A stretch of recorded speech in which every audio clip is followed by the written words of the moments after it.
wanted to do a little bit longer video about my top 3 takeaways from ADCC 2022 this year. So you can see that I already put this on Instagram. Number 1, attack the back, preferably via body lock pass. Number 2, yesterday doesn't matter today. And 3, wrestling matters greatly.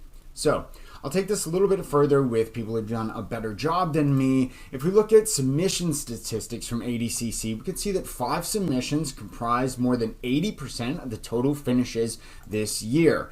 Of that 80%, 75%, or a little bit less, 70% were comprised of 3 submissions: a rear naked choke, armbar, and heel hook. If you're more preferential to competing in the gi, these are statistics from the 2019 ibjjf Worlds, and you can see that we have similar finishes here. Attacks from the back comprising a large percentage of the total successful submissions. So, by the way, I will have the links for all those references in the show notes, so you can go ahead and, or in the description rather, used to doing podcasts, in the description, so go ahead and check those out if you want to see the references for yourself. Number 2, yesterday doesn't matter today.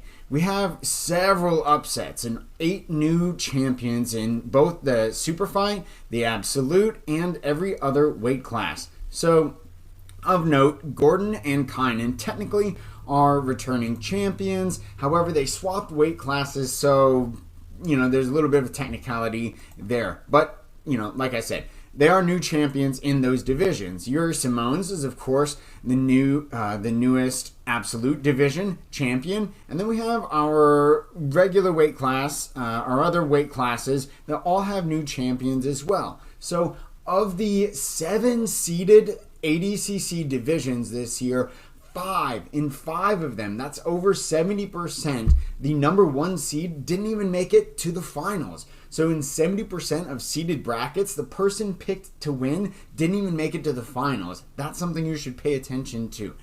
Number 3 is that wrestling matters greatly. So we can see here as well, again, I'll have the references in the description, that the first to score an advantage, so sort of like a bonus point, won 73% of the matches at the 2018 ibjjf Pans.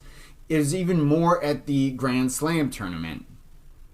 The first to score an actual point won 83%, so it's even greater. We have like a bonus point advantage at 73% chance of winning, and the first to score an actual point, 83% chance of winning. When you want to look at the efficacy of specific takedowns, we see very wrestling-oriented things.